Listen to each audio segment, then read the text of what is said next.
तो last class में हमने डीएनए स्टार्ट कर लिया था। डीएनए क्या था आपका? एक न्यूक्लिक एसिड था जो कहाँ प्रेजेंट है? आपके सेल के न्यूक्लियस के अंदर प्रेजेंट है। और कहाँ पे प्रेजेंट होता है? माइटोकॉन्ड्रिया। तो न्यूक्लियस एक ऐसी जगह है, माइटोकॉन्ड्रिया, जहाँ पे आपके क्रोमोसोम प्रेजेंट है। क्रोमोसोम में क्या होते हैं? जीन, और जीन के अंदर क्या होता है? आपका डीएनए। ठीक है। तो अगर मैं कहूँ आपकी बॉडी के सबसे हेयर की बात करूँ तो वहाँ पे डीएनए है। पैर की बात करूँ तो वहाँ पे भी डीएनए है। पर देखो हर डीएनए में कुछ आपके प्रोटीन जो है वो एक्टिव फॉर्म में रहते हैं, कुछ नहीं रहते। सब जैसे मैं एग्जांपल लेता हूं आपका,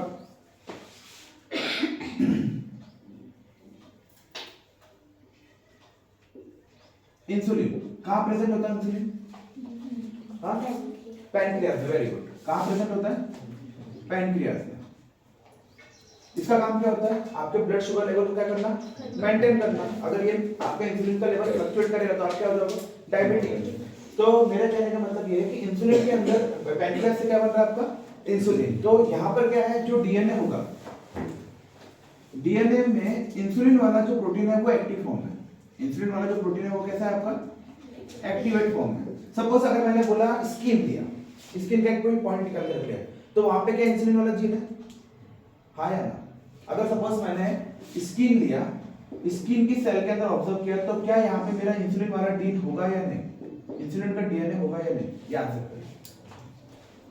कल्याणी, आस्था, लीना, विनय, क्वेश्चन समझ में आया कि नहीं आया? क्वेश्चन मेरा सिंपल सा है। अगर आपका पैनक्रियाज है, पैनक्रियाज से क्या निकल रहा है? आपका इंसुलिन नाम का लिक्विड निकल रहा है, उसके अंदर मेरा इंसुलिन का डीएनए है। अगर मैंने बोला स्किन का छोटा सा एक पॉइंट लिया, क्या उसके अंदर मेरा इंसुलिन का डीएनए होगा या नहीं? मैं नहीं होगा। Very good. होगा पर एक्टिव फॉर्म में नहीं होगा। तो मैंने क्या कहा आपको? बॉडी के टॉप से लेके बॉटम तक सभी डीएनए है आपके पास। अगर मैं कोई भी पार्ट ले लो आपकी बॉडी का, तो सभी डीएनए होंगे उसमें। सपोज अगर मैंने बोला कि मैं हेयर का सैंपल ले रहा हूं आपके, तो हेयर के सैंपल में जो डीएनए का स्ट्रक्चर है वही आपके नेल के स्ट्रक्चर में भी होगा, नाखून में भी वही डीएनए का स्ट्रक्चर होगा। ठीक है। आई की सेल में जो स्ट्रक्चर होगा वही ब्लड की सेल में स्ट्रक्चर होगा। मतलब पूरी बॉडी के डीएनए स्ट्रक्चर क्या होगा? आपका सेम। पर ये जो स्किन का इंसुलिन डीएनए, ये कैसा है आपका? Not active form. कैसे फॉर्म है? Not active form.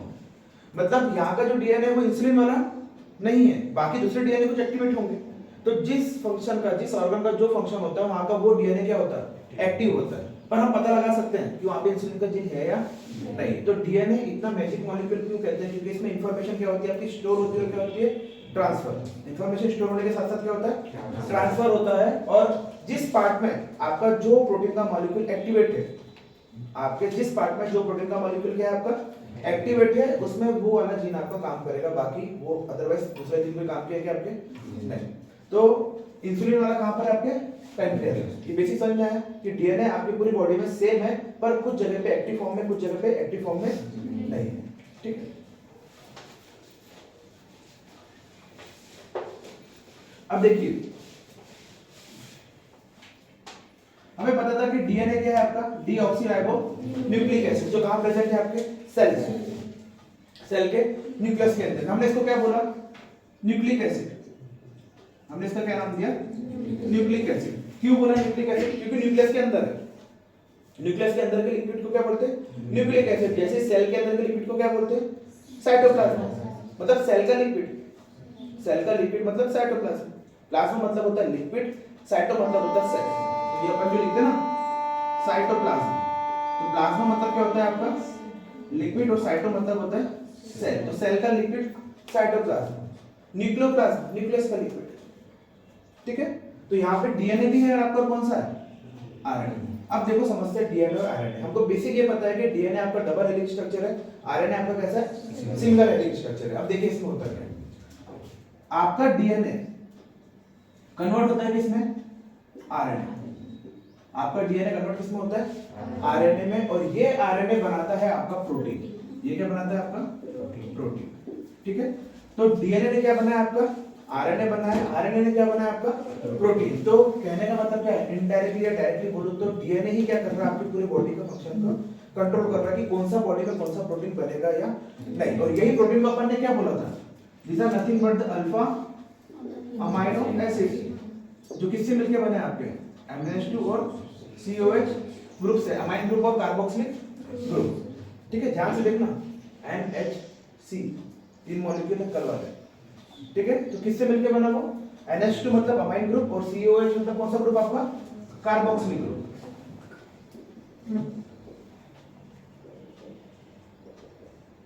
ठीक है। ये तो केमिस्ट्री में पढ़े अपने अमाइन साइड चैप्टर में, कार्बोक्सिलिक एसिड चैप्टर में।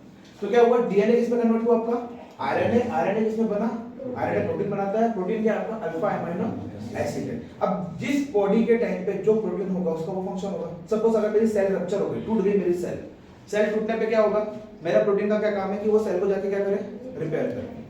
अगर मेरी सेल पूरी की पूरी डिस्ट्रॉय हो गई तो प्रोटीन का काम क्या है, नई वाली सेल जाके बनाए। अगर मेरे को कैरेक्टर ट्रांसफर करना है जीन के, तो प्रोटीन का काम क्या है, अब जीन को कैरी करके लेके जाना है। तो प्रोटीन के फंक्शन तो अलग अलग हो रहे depending upon the work decide by the DNA. जो डीएनए जो काम बोलेगा वो काम उसको करना पड़ेगा। पर हम नॉर्मली क्या कहते हैं कि सेल का प्रोटीन का काम क्या होता है, सेल रिपेयरिंग और मैन्युफैक्चरिंग ऑफ द सेल। अपन यही पढ़ते हैं, क्वेश्चन भी आया था आपका what is write down the two functions of a protein. तो प्रोटीन के दो फंक्शन क्या है, एक सेल का रिपेयर करना और सेल का मसल का क्या करना, ग्रोथ करना, ठीक है। ये समझ में आया। यहाँ पर प्रोटीन क्या करेगा, अब अलग अलग प्रोटीन आपके अलग अलग स्ट्रक्चर को रख करेगा, ठीक है। अब तीन चीज हमको पता चल गई। एक हमको पता चल गया कि बॉडी के हर एक पार्ट में डीएनए है, बस कुछ जगह पे प्रोटीन हमारे एक्टिव है, कुछ जगह पे प्रोटीन एक्टिव नहीं है। दूसरी चीज हमको ये पता चली कि डीएनए किससे कन्वर्ट हो रहा है, आरएनए, आरएनए कन्वर्ट हो रहा है प्रोटीन में, प्रोटीन क्या है हमारा अल्फा अमीनो एसिड। दोनों चीज समझ में गई। अब तीसरी चीज जो हमने कल पढ़ी थी, डीएनए जो है ये आपका क्या है, एक पॉलीमर।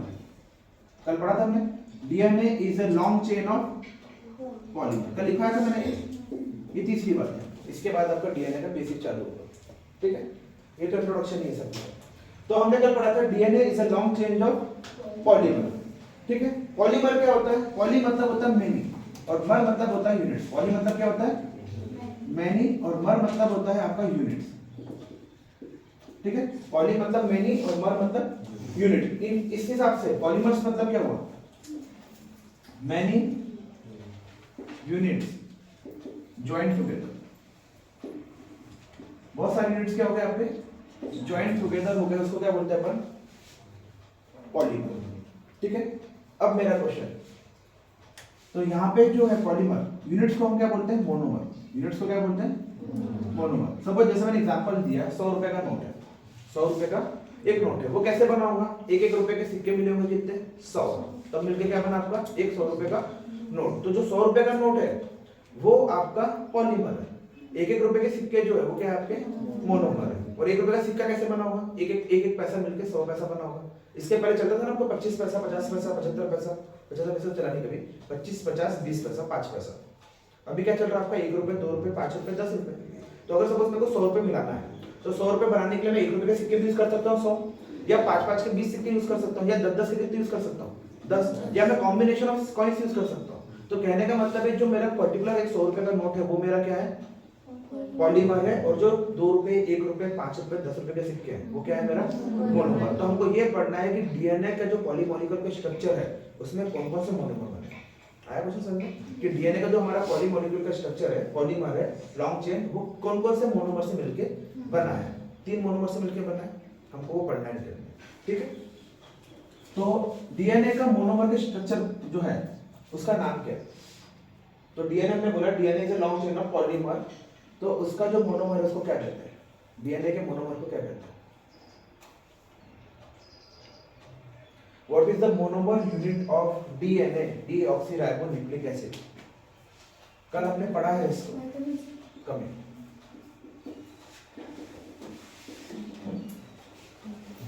हमने क्या पढ़ा कल, न्यूक्लियोटाइड। तो बहुत सारे छोटे छोटे न्यूक्लियोटाइड, सपोज ये न्यूक्लियोटाइड है,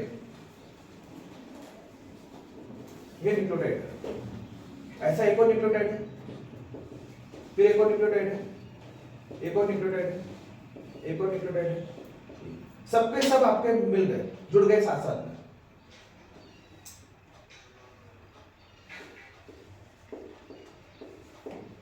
ऐसे, और क्या बन गया आपके, ये डीएनए का मॉलिक्यूल का स्ट्रक्चर।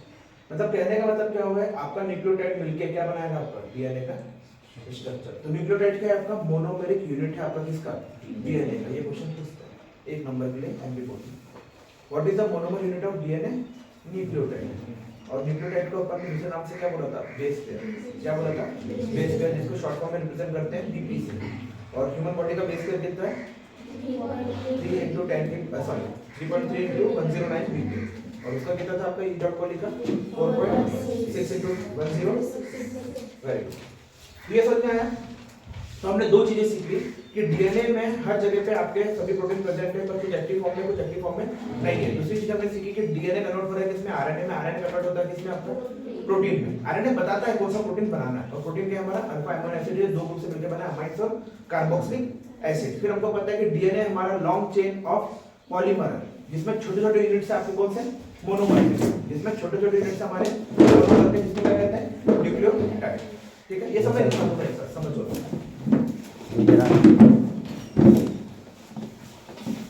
तो ये बेसिक समझ में आ गया।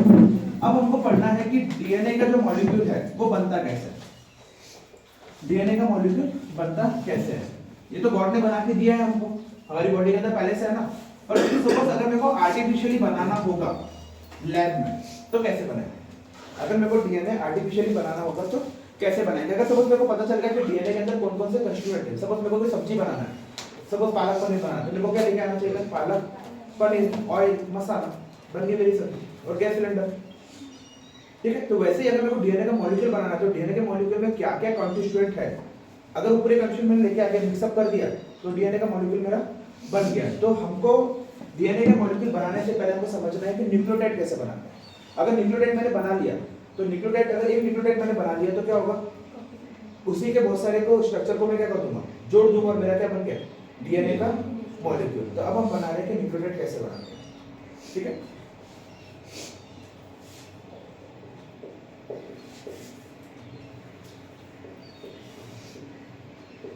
देखो न्यूक्लियोटाइड को बनाने के लिए तीन चीज की जरूरत पड़ती है। न्यूक्लियोटाइड को बनाने के लिए कितनी चीज की जरूरत पड़ती है, तीन। तो सबसे पहली चीज जो हमको चाहिए वो है हमारा नाइट्रोजनस बेस। क्या है हमारा, नाइट्रोजनस बेस।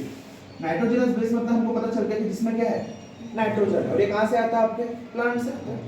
हमने पढ़ा ना, नाइट्रोजन तो एटमॉस्फेयर में भी है 78%, और हमको कहां से मिलता है, प्लांट से मिलता है। क्योंकि नाइट्रोजन जो है, एटमॉस्फेरिक नाइट्रोजन है, राइजोबियम नाम के बैक्टीरिया रहते हैं प्लांट्स में, नोडुल्स में, वो कन्वर्ट करते हैं आपके नाइट्रेट्स में, और वो जाते हैं किसके, आपके प्लांट लेता है। ठीक है, फिर वो प्रोटीन कन्वर्ट करता है, प्रोटीन बनाने के बाद आपकी बॉडी खाती है, फिर इसमें डिकम्पोज करती है अमीनो एसिड में, और वापस आती है। ठीक है, तो सबसे पहला क्या चाहिए आपको, नाइट्रोजनस बेस। ये हमारा बिल्डिंग ब्लॉक है, ये हमारा क्या है, बिल्डिंग ब्लॉक है। क्योंकि जैसे प्रोटीन होता है ना आपकी बॉडी का सेल, तो सेल भी आपका बिल्डिंग ब्लॉक है। तो ये आपका बेसिक स्ट्रक्चर है जो डीएनए के मॉलिक्यूल को खड़ा करके रखता है। तो it is the building block of DNA. अब नाइट्रोजनस बेस में देखो, इधर ध्यान से समझना, नाइट्रोजनस बेस में आपके दो टाइप होते हैं। नाइट्रोजनस बेस में आपके दो टाइप होते हैं। अब देखो, पहला टाइप जिसको हम बोलते हैं क्या, प्यूरिन, और दूसरा है आपका पायरुवेट। ये वाले चैप्टर, तीनों चैप्टर इतने ज्यादा आईएमपी है कि अगर जिसको चैप्टर नहीं आता उसका नीट नहीं निकल सकता। कोई भी इंडिया के किसी भी टीचर से पूछ लो, अगर ये तीन चैप्टर नहीं आते उसको, तो उसका नीट कभी नहीं निकल सकता। 90 में से 18 क्वेश्चन रहते हैं, एक क्वेश्चन 4 नंबर का है, तो कितना नंबर हो गया, 76 मार्क्स। तो 360 में 76 हटा दो, आपको पॉसिबल ही नहीं है। और आपको पता है नीट के जो बच्चे रहते हैं ना, बायोलॉजी का स्कोर रहता है 360 का पेपर है आपका, तो जो सबसे कम पढ़ने वाला होगा उसका स्कोर भी 310 रहता है, और जो टॉपर रहता है ना उसका स्कोर 358 360 रहता है, मतलब 358 360 मार्क्स रहता है ऑल इंडिया टॉपर में। और 360 वाले कम से कम 100 के ऊपर रहते हैं इंडिया में, जिसके आउट ऑफ मार्क्स आते हैं। और जिसका नीट निकला, जैसा वो जिसको मेडिकल कॉलेज मिला, उसके सबके नीट के स्कोर बायोलॉजी के 320 के ऊपर है, 320 328 332 336, इसके 280 270 है, और इसके बाहर, क्योंकि फिजिक्स और केमिस्ट्री में स्कोर नहीं होता, और बायोलॉजी के बच्चों को तो होता नहीं फिजिक्स में स्कोर। बच्चा केमिस्ट्री का पेपर थोड़ा विज्ञान टाइप का आता है, मतलब समझ में नहीं आता, कंफ्यूज कर देता है। बायो में क्या सिंपल क्वेश्चन है, आंसर है, सामने टिक करना है। अब ऐसे ही क्वेश्चन पूछ रहे हैं, which is the following monomeric unit of DNA, लिख दिया उसने 4 ऑप्शन। अब जैसे यहाँ पर है, अब एक क्वेश्चन इसने ही पूछा कि what is the difference between purine and pyramid, हो गया क्वेश्चन। अब आपने पढ़ लिया पूरा, इसमें एडेनिन पिरामिड होता है, इसमें साइटोसिन सीरीज होते हैं, इसमें यूरिसिल होते हैं इन प्रेजेंस ऑफ डीएनए, पर बेसिकली पता क्या होता है प्यूरिन और पिरामिड, खत्म। ठीक है, तो बहुत ध्यान से समझना सीखो। अगर मैं कुछ चीजें हर चीज दिखा नहीं पाऊंगा, हर एक चीज लिखना नहीं कहूंगा, तो मैं कुछ बोल रहा हूँ उसको ध्यान से समझिए, ठीक है। स्टोरी क्यों बताना पड़ता है? क्योंकि टॉपिक आपके दिमाग में है। तो कब मैं क्या बोल रहा हूँ, अगर सपोज मैंने जैसे बोला अल्फा अमीनो एसिड कहाँ से बन रहा है, आरएनए से बन रहा है। आरएनए कहाँ से बना? डीएनए से। अगर सपोज क्वेश्चन कंफ्यूज करना हो तो मैं बोलूंगा RNA is a single stranded molecule converted into DNA that later on converted into protein. तो आप कंफ्यूज हैं, सही तो है यार, एक सिंगल स्ट्रक्चर था बाद में डबल बन गया, इसका प्रोटीन बन गया, सही तो है, क्या दिक्कत है? और गलत हो जाएगा, ये कन्वर्ट होता सिंगल में, फिर बनता प्रोटीन, ऐसा है, ठीक है। अब देखो इधर इन दोनों के बीच का डिफरेंस क्या है। नाइट्रोजनस बेस हमने पढ़ लिया, प्यूरिन और पिरिमिडिन, इसमें डिफरेंस क्या है? जो आपका प्यूरिन से, प्यूरिन जो है वो आपका डबल साइकिल स्ट्रक्चर होता है। प्यूरिन जो होता है वो कैसा होता है आपका? डबल साइकिल स्ट्रक्चर होता है, जिसमें आपके 2 साइकिल्स होते हैं। ये अपन कंपाउंड पढ़े अपन ने बहुत सारे, अभी पढ़ेंगे अपन। तो जहां पर आपके 2 साइकिल आ रहे हैं, मतलब 2 साइकिल कंपाउंड साथ में आ रहे हैं, जैसे अपन ने पढ़ा बेंजीन, बेंजीन का एक साइकिल कंपाउंड है और फिनॉल का आपका 2 साइकिल कंपाउंड है। तो वैसे स्ट्रक्चर जिसमें डबल साइकिल कंपाउंड है वो कौन से आपके? प्यूरिन से। पिरिमिडिन में आपके सिंगल इसमें कितने हैं आपके? सिंगल रिंग, मतलब सिंपल बेंजीन जैसे टाइप के, ठीक है। तो प्यूरिन में आपके 2 रिंग आते हैं, उसमें कितने आते हैं आपके? सिंगल। अब आपको ये पता है कि प्यूरिन में सबसे पहले कौन सा आता है आपका? एडेनाइन। सबसे पहले कौन सा आता है? एडेनाइन, जिसको डिफरेंस करते हैं ए से। और दूसरा आता है आपका ग्वानिन, जिसको हम किससे रिप्रेजेंट करते हैं? कैपिटल जी से। और यहाँ पे क्या होता है सबसे पहले? साइटोसाइन सी, और दूसरा क्या है आपका? थाइन, जिसको रिप्रेजेंट करते हैं टी से। यूरेसिल जो है ये हमारा डीएनए में प्रेजेंट होता है क्या? नहीं, डीएनए में प्रेजेंट नहीं होता है। कहां पे प्रेजेंट होता है? आरएनए, ठीक है। ये क्वेश्चन भी आता है आपको objective, which of the following nitrogenous base is present in the RNA molecule apart from the DNA molecule. तो क्या समझ में आया हमको? सबसे पहली चीज हमको क्या लगी? नाइट्रोजनस बेस 2 टाइप के होते हैं आपके, प्यूरिन, दूसरा होता है आपका पिरिमिडिन, जिसमें एक होता है आपका एडेनाइन, दूसरा आपका ग्वानिन, साइटोसिन और दूसरा हमने कल पढ़ा था, कौन सी जरूरत पड़ती है हमको? कार्बोहाइड्रेट। क्या पड़ती है हमको जरूरत? कार्बोहाइड्रेट। क्यों? क्योंकि कार्बोहाइड्रेट से हमको एनर्जी मिलती है। कार्बोहाइड्रेट से क्या मिलती है? एनर्जी। ये तो हमारा बिल्डिंग ब्लॉक हो गया, उससे क्या मिलती है हमको? एनर्जी। तो दूसरा है हमारा कार्बोहाइड्रेट। कार्बोहाइड्रेट में भी अब देखो, कार्बोहाइड्रेट हमने पढ़ा है chapter number 14 biomolecules class 12 chemistry में। तो हमने ये पढ़ा है कि इसमें 3 टाइप के थे, मोनोसैकेराइड, ओलिगोसैकेराइड और पॉलीसैकेराइड, पढ़ा है हमने, ठीक है। तो हमको कार्बोहाइड्रेट में तो बहुत बड़ा ब्रांच है आपका, वो भी एक मोनोमेरिक यूनिट है आपका, ठीक है, जो हाइड्रोलिसिस में आपके 2 से 10 का प्रोडक्ट देते हैं, ठीक है, फिर 10 से ज्यादा और 20 से ज्यादा। तो हमको कार्बोहाइड्रेट जो पढ़ना है वो पढ़ना है हमको एंटोस शुगर वाला। कौन सा? शुगर। तो जो शुगर है, शुगर क्या है आपका? कार्बोहाइड्रेट का फॉर्म है। शुगर क्या है आपका? कार्बोहाइड्रेट का क्या है? Form. All sugars are carbohydrate, all sugars are carbohydrate, ठीक है। जितने भी शुगर्स आप पढ़ रहे हो, चाहे वो सुक्रोज हो, माल्टोस हो, डेक्सट्रोज हो, राइबोस हो, डीऑक्सीराइबोस हो, सबके सब क्या है आपके? शुगर मॉलिक्यूल्स हो, जो क्या है आपके? कार्बोहाइड्रेट है। अब पेंटोस का मतलब होता है 5 कार्बन एटम। पेंटोस का मतलब क्या होता है? 5 कार्बन एटम। तो हमको ऐसा कार्बोहाइड्रेट चाहिए जिसमें कार्बन एटम कितने हैं? 5। सपोज मैंने बोला आपका शुगर मॉलिक्यूल, उसमें कितने कार्बन? 12। काम चलेगा क्या? नहीं। हमने बोला ग्लूकोज, क्या है? C6H12 को O6, उसमें काम चलेगा क्या? नहीं। उसमें कितने हैं? 6। हमको कितने चाहिए? 5, ठीक है। तो 5 का स्ट्रक्चर कैसे बनता है? पेंटागन में 5 का स्ट्रक्चर कैसे बनता है? पेंटागन। बेंजीन में क्या बनता है? हेक्सागन। 6 स्ट्रक्चर है। यहाँ पे कितने हैं आपके? 5, ठीक है। ये याद रखना, इसको बाद में बनाएंगे। तो हमको कितने कार्बन मॉलिक्यूल चाहिए? 5, ठीक है।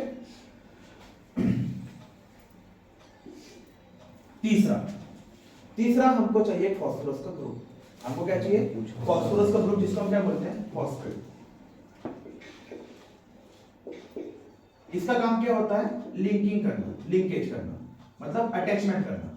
कि जब अपन न्यूक्लियोटाइड को बना देंगे, एक एक न्यूक्लियोटाइड अपन ने बना लिया, उसको बाद में जोड़ना भी तो है अपने को लॉन्ग चेन बनाने के लिए, तो ये क्या करेगा? उसको जोड़ेगा। तो सबसे पहले क्या, वो बिल्डिंग ब्लॉक क्या हमारा? नाइट्रोजन। उसके बाद हमारा कार्बोहाइड्रेट जो क्या करेगा? एनर्जी प्रोवाइड करेगा, और आखिर में जोड़ेगा कौन?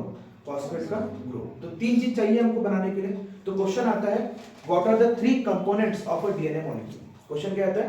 What are the 3 components of a DNA molecule? तो पहला आपका नाइट्रोजनस बेस, दूसरा आपका carbohydrate which is pentose sugar, और तीसरा क्या है आपका? फॉस्फोरस, फॉस्फेट का ग्रुप, ठीक है, आगे समझ में, जो बाद में बनाता है आपका फॉस्फोरिक एसिड। ठीक है, अब देखिए इधर, ये जो शुगर है आपका पेंटोस शुगर, 5 वाला शुगर। ठीक है, तो जैसे अगर मैंने बोला जिसमें 2 कार्बन एटम है, जिसको अपन क्या बोलते हैं, सपोज 2 कार्बन एटम, जिसको क्या बोलते हैं, डेक्ट्रोस। जैसे 3 कार्बन एटम, जिसको क्या बोलते हैं अपन, ट्रायोस। 4 वाले को क्या बोलते हैं, टेट्रोस। 5 वाले को क्या बोलते हैं, पेंटोस। तो हमको कौन सा चाहिए, 5वां। तो राइबोस जो शुगर है, राइबोस नाम की शुगर है, जो कैसी है आपकी 5 कार्बन मॉलिक्यूल है, ये आपकी प्रेजेंट है किसमें, आरएनए। किसमें प्रेजेंट है आपकी, आरएनए में। ये क्वेश्चन आता है कि what is the sugar molecule present in the RNA. दूसरा है आपका, ये तो रिंग है भाई, सिंगल। दूसरा है आपका डीऑक्सीराइबोस। दूसरा क्या है आपका, डीऑक्सीराइबोस, जिसका क्या, जिसमें किसमें प्रेजेंट है, डीएनए। और यहीं से डीएनए का नामकरण होता है, डीऑक्सीराइबो न्यूक्लिक एसिड। मतलब उसके अंदर न्यूक्लियस, मतलब आपके सेल के अंदर न्यूक्लिक एसिड, उसमें कौन सा शुगर प्रेजेंट है, डीऑक्सीराइबोस वाला। तो पूरा नाम बना आपका डीऑक्सीराइबो न्यूक्लिक एसिड, ऐसा नामकरण आता है। ठीक है, राइबोस। तो ये जो लिगेंड्स वाले जो क्वेश्चन है, लिगेंड्स हमको आता है इसमें chapter number 9 coordination compound chemistry में, वहां पढ़ते हैं लिगेंड्स। ठीक है, तो समझ में बेसिक क्या क्या चीजें मिलने वाली है। ठीक है, तो हमको नाइट्रोजनस बेस चाहिए, हमको कार्बोहाइड्रेट भी चाहिए, और क्या चाहिए, फॉस्फेट का ग्रुप।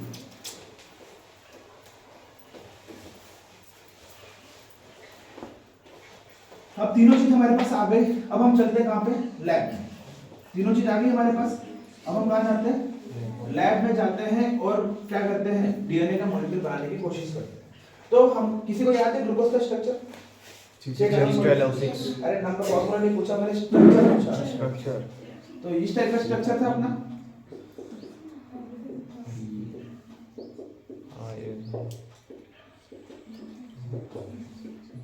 अच्छा, ये 5 कार्बन मॉलिक्यूल, 1 2 3 4 5। तो ये है आपका पेंटोस। ये क्या है आपका, पेंटोस है, जिसमें कौन सा ग्रुप जुड़ा है आपका, एल्डिहाइड। कौन सा ग्रुप जुड़ा है, एल्डिहाइड, मतलब CH2 ग्रुप जुड़ा है। ठीक है, ये हमको पता है। अब क्या होता है, ये जो तीसरे नंबर का कार्बन है, ये पहला, दूसरा, तीसरा, चौथा, पांचवा कार्बन आपका कैसे, कोवलेंट कंपाउंड है, जो कितने बॉन्ड बनाता है, 4 बॉन्ड बनाता है चारों तरफ से, क्योंकि उसकी वैलेंसी कितनी है, 4, टेट्रावैलेंसी है। और इसी प्रॉपर्टी को क्या बोलते हैं, इस प्रॉपर्टी को क्या बोलते हैं, carbon has a unique ability to form 4 bond with the all major compounds. और कार्बन ही एक ऐसा कंपाउंड है वर्ल्ड में जो सबसे ज्यादा कंपाउंड बनाता है। व्हाट इज कॉल्ड, इस प्रॉपर्टी को क्या कहते हैं, class 10 chapter number 4 page number 3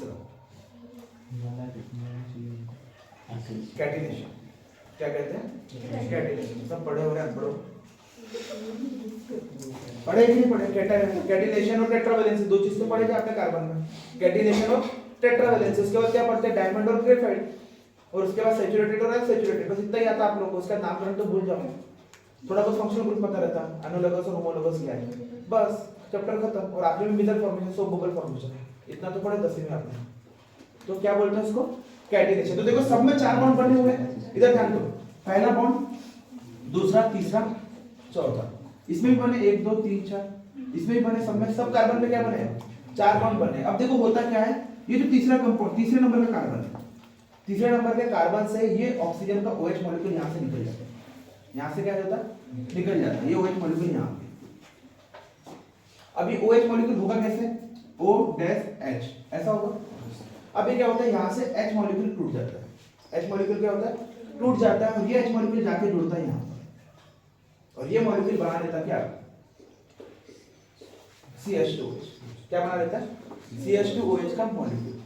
ठीक है, अब देखिए स्ट्रक्चर,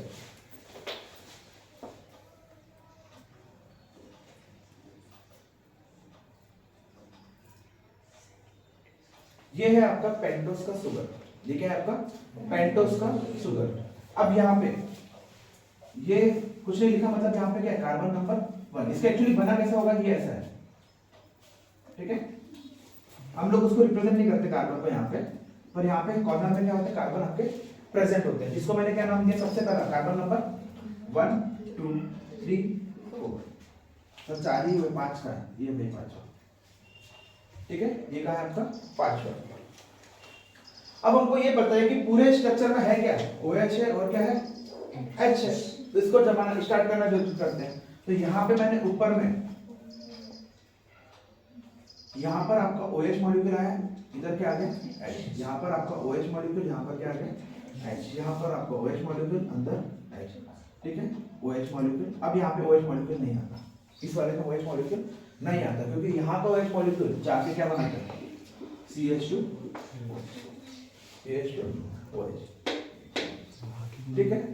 अब देखो इधर, ये है आपका बेसिक स्ट्रक्चर आपके कार्बन के मॉलिक्यूल का, बेसिक स्ट्रक्चर आपके कार्बन के मॉलिक्यूल का, ठीक है।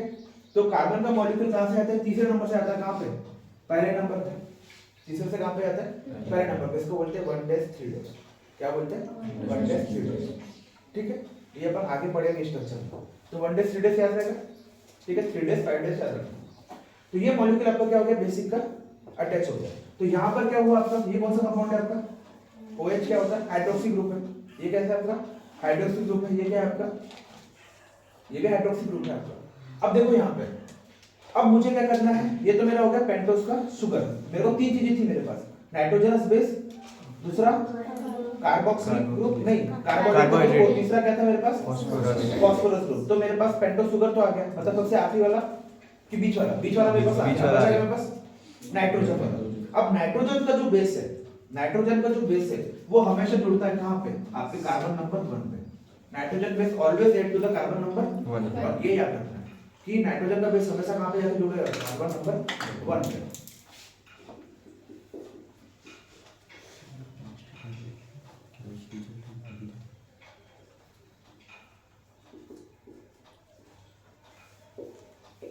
तो यहां पे सपोज मैंने जोड़ दिया एडेनाइन, क्या जोड़ दिया एडेनाइन, ठीक है। कार्बन नंबर 1 पे मैंने क्या जोड़ दिया एडेनाइन, ठीक है। ये समझ में आ गया। और जो आखिरी का फॉस्फेट ग्रुप था उसका वहां से बनता है फॉस्फोरिक एसिड वाला, वो जाके जुड़ता है 5वें नंबर पे। वो कहां पे जुड़ता है 5वें नंबर पे। तो ये याद रखना, एडेनाइन कहां पे जुड़ा आपका, पहले नंबर पे, और फॉस्फेट वाला कहां जुड़ा आपका 5वें नंबर पे, ठीक है। इसको बोलते हैं 1-5, क्या बोलते हैं 1-5। तो ये जो बोलते हैं अपन 3 4 1-3 5 ये क्या है, जहां पे कौन सी चीजें आके अटैच करती है। तो हमने 3 चीज पढ़ ली है, ठीक है। अटैचमेंट हो गई, पानी है किसी के पास,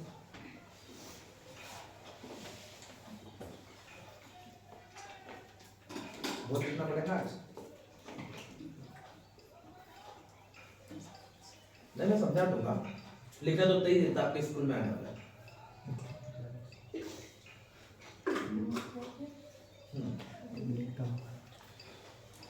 अब देखिए, जैसे ही आपका एडेनाइन जुड़ा किसमें, पेंटोस शुगर में, अब तीनों चीज जुड़ गई, तो अब क्या बन गया आपका न्यूक्लियोटाइड। अब क्या बन गया आपका न्यूक्लियोटाइड। अब न्यूक्लियोटाइड का नाम बदल जाता, न्यूक्लियोटाइड का क्या होता, नाम बदल जाता। जैसे मैंने बोला sugar molecule, sugar molecule plus adenine, क्या बोलते हैं कोई भी एनीवन, जो भी इस क्वेश्चन का आंसर देगा उसको काजोली चॉकलेट, कोई भी एनीवन।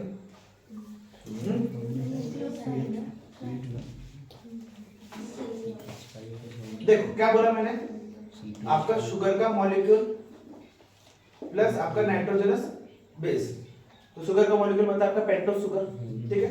तो ये आपका पेंटोस शुगर हो गया प्लस एडेनाइन। तो यहां पे जो न्यूक्लियोटाइड बना आपका, इसको बोलते हैं एडेनोसाइन। क्या कहते हैं, सुना है आपने वर्ड एटीपी, एटीपी का molecule, adenosine triphosphate molecule which is an energy giving molecule present in the mitochondria. वो एनर्जी करेंसी है, ये वर्ड तो सुना है ना आपने। तो क्या बोला अपन, एनर्जी कहां से आती है, शुगर के मॉलिक्यूल से, पर उसमें क्या है जुड़ा आपका नाइट्रोजन। तो नाइट्रोजन जो है ये कंपाउंड सभी के सभी डीएनए, मैंने बोला था कल ऑर्गेनिक कंपाउंड है। क्या कहा था डीएनए मैंने, ऑर्गेनिक कंपाउंड है जो कार्बन से बना हुआ है, पर जिसमें क्या जुड़ा है आपका नाइट्रोजन। तो पेंटोस शुगर प्लस एडेनाइन मिलके क्या हो गया एडेनोसाइन। तो यहाँ पे पेंटोस शुगर चलते रहेगा। यहाँ पे क्या था अपना ग्वानिन, फिर क्या था आपका साइटोसाइन, और तीसरा क्या उसका क्या था थायमिन। तो ग्वानिन प्लस पेंटोस शुगर मिलके क्या बनेगा ग्वानोसाइन। क्या बनेगा ग्वानोसाइन। साइटोसिन और एडेनाइन मिलके सॉरी ये मिलके क्या बनेगा आपका अब यहाँ पे नाम बदल जाते हैं, ये प्यूरिन थे इसलिए साइन साइन आ गया, अब यहाँ पे नाम बदल जाएंगे। अब देखो साइटिडाइन क्या बोलते हैं, साइटोडाइन क्या बोलते हैं, साइटोडाइन और थाइमाइडाइन। ये क्वेश्चन आता है आपको कि जब पेंटोस सुगर एडेनाइन जुड़ा तो उसको क्या बोलते हैं, एडेनोसाइन। ये तो याद रहेगा सबको, ये कभी नहीं पूछते, ये पूछते। ठीक है, साइटोसिन के साथ जुड़ के क्या बनेगा, साइटोडाइन, और थाइमिन के साथ जुड़ के क्या बनेगा, थाइमिडाइन, और बाकी एडेनोसाइन और ग्वानिनोसाइन। आगे समझ में। अब इसमें साथ में आपका फॉस्फेट ग्रुप भी जुड़ गया, फॉस्फेट ग्रुप भी जुड़ गया। अभी दो चीज जोड़ी मैंने, पेंटोस सुगर और एडेनाइन, तो ये क्या बन गया एडेनोसाइन। अगर सपोज इसमें फॉस्फेट ग्रुप भी जोड़ दिया मैंने, तब इसका नाम होगा एडेनोसाइलिक एसिड। क्या नाम होगा, एडेनोसाइलिक एसिड, ग्वानिनोसाइलिक एसिड, साइटोसाइलिक एसिड और थाइमिडाइनिक एसिड और यूरिलिक एसिड। अगर आखिर में यूरेसिल भी है ना तो क्या होगा आपका यूरिलिक एसिड। तो ये क्वेश्चन नीट में आता है, बोर्ड एग्जाम में नहीं है। ठीक है, हर साल आते हैं क्वेश्चन घूम फिर आके, मैथ से 13 आते हैं। पर ऐसे कैसे पता है, पिछले साल क्वेश्चन था, पिछले नहीं साल 2020 में क्वेश्चन था, ऐसा ब्लैंक बना हुआ था और यहाँ पे ऐसे वर्ड लिखा था, यहाँ पे लिखा था आपका साइटोडाइन, और यहाँ पे वो एसिड का नाम लिखना था, यहाँ पे वो चीजें लिखना था, क्या, पेंटोस सुगर और साइटोसाइन। तो एक एक ऐसे 4 जगह में 2 चीजें खाली थी, ऐसे 4 ऑप्शन थे, तो आपको पहले भरना था, फिर ऑप्शन में देखना था कौन सा सही है।